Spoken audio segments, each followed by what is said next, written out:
Now you're watching New Eden TV. எனக்கு அன்பான சகோதர சகோதரிகளே, ஆண்டவராகிய இயேசு கிறிஸ்து நாமத்தில் உங்கள் அனைவரும் வாழ்த்தி வரவேற்கிறேன். இன்றைக்கான தினவசனம் ரோமர் 8ஆம் அதிகாரம் 13ஆம் இறைவசனம். மாமிசத்தின்படி பிழைத்தால் சாவீர்கள், ஆவியினாலே சரீரத்தின் செய்கைகளை அளித்தால் பிழைப்பீர்கள். கர்த்தருக்கு மகிமை உண்டாதாக. இன்றைக்கு இந்த தினவசனம் மூலியமாக ஆண்டவர் மிகப்பெரிய ஒரு வழிநடத்துதலை இன்றைக்கு நமக்கு தந்திருக்கிறார். மாமிசத்தின்படி பிழைத்தால் சாவீர்கள். இந்த வார்த்தைக்கான மறைப்பொருளை ஆண்டவர் வெளிப்படுத்தி இருக்கிறார். மாமிசத்தின்படி நாம் எதையெல்லாம் சிந்திக்கிறோமோ, எதையெல்லாம் செயல்படுத்துகிறோமோ, அதெல்லாம் ஆண்டவருக்கு கூடாத காரியமாக இருந்தால் அது நமக்கு தோல்வியை தான் கொண்டு வரும் என்று ஆண்டவர் சொல்லுகிறார்.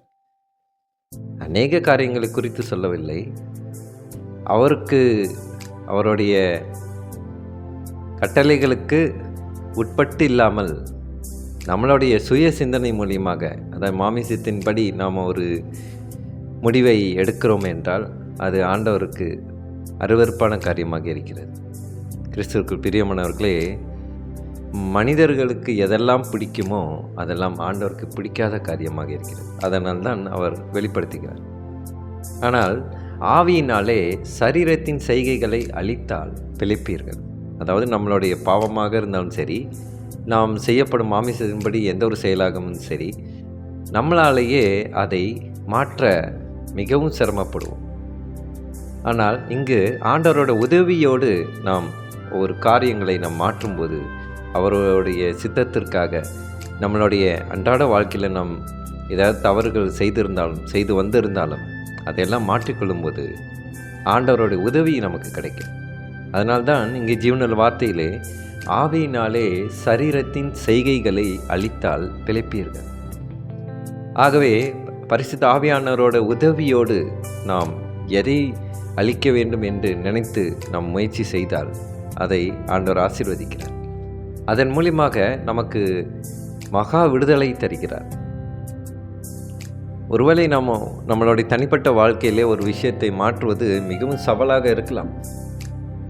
ஆனால் ஆண்டவருடைய உதவியோடு அவரிடம் நாம் ஜெபித்து வருவோமேயானால், நாம் மனம் மாறுவதற்காக நாம் ஒவ்வொரு ஜெபத்தையும் ஏறெடுப்போம் என்றால், அந்த ஜெபித்த பிறகு நம்மளுடைய வாழ்க்கையிலே அதை செயல்படுத்த வேண்டும் என்று நாம் நினைக்கும் போதே ஆண்டவருடைய உதவிகள் வர ஆரம்பிக்கும். பின்பு வெகு வருட காலமாக நாம் மாற்ற முடியாத ஒரு செயலை கண்டிப்பாக ஆண்டவர் இமைப்பொழுதிலே அதை மாற்றி விடுவார்.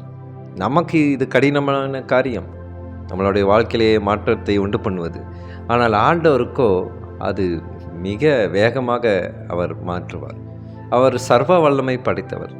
நம்மளாலே கூடாத காரியமாக இருப்பது அவருக்கு ரொம்ப எளிமையானது. அவருக்கு அது கடினமானது ஒன்று அல்ல.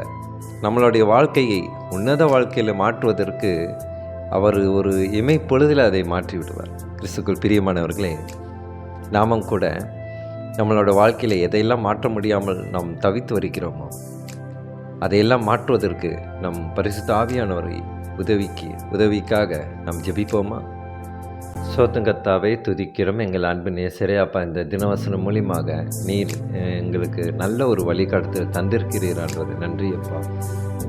மாமிசத்தின்படி நாங்கள் நடவாமல் ஆவியின்படி நாங்கள் நடக்க எங்களுக்கு நல்ல ஞானத்தை தந்திரமான ஜெபிக்கிற கத்தாவை துதிக்கிறோம். எங்கள் அன்பு சகோதரர்களுக்கான ஜெபிக்கிற கத்தாவை, அவர்களும் உம்முடைய ஆவியின் வழியிலே அவர்கள் பின்தொடர்ந்து வர உம்முடைய ஜீவனுள்ள வார்த்தையை கெட்டியாக பிடித்து கொண்டு, அப்போ நீர் காட்டும் வழியிலே தான் உன்னதம் இருக்கிறது, நீர் காட்டும் வழியில் தான் மகத்துவம் இருக்கிறது என்று அவர்களும் புரிந்து கொள்ள தேவ கிருபை செய்வார்கள்.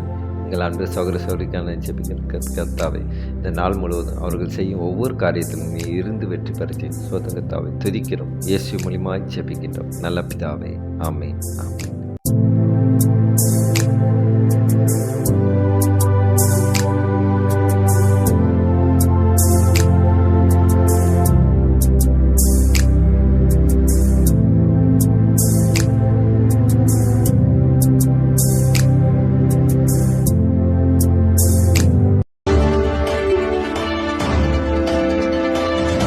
Now you're watching New Eden TV.